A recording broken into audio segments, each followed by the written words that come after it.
atėjo tokie laikai, kad netgi gongai arba varpai atnešami iki pat žmogaus ausies.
Pagal kultūrą, iš kur atėjo gongai, gongai tokie instrumentai, kurie grąžina protą į šį momentą, į dabarties momentą.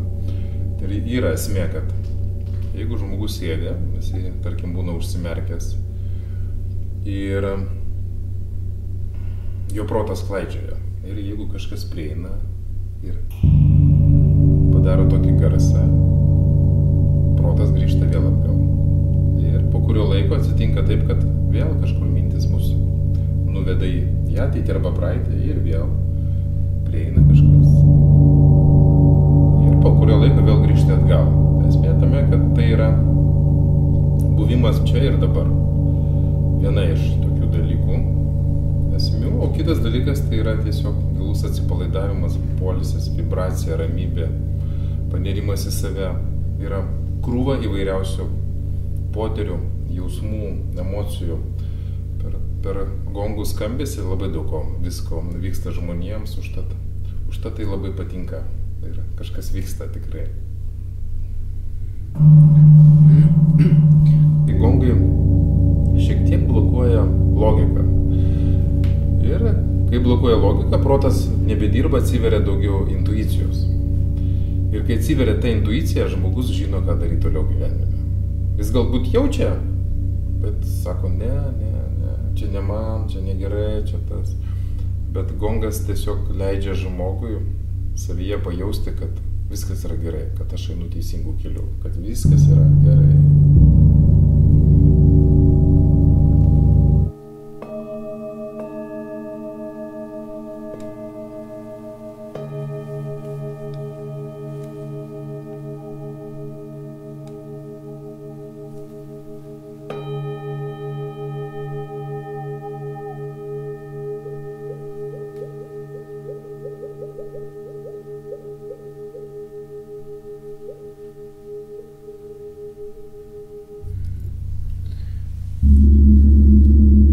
Kas yra gongų naktys?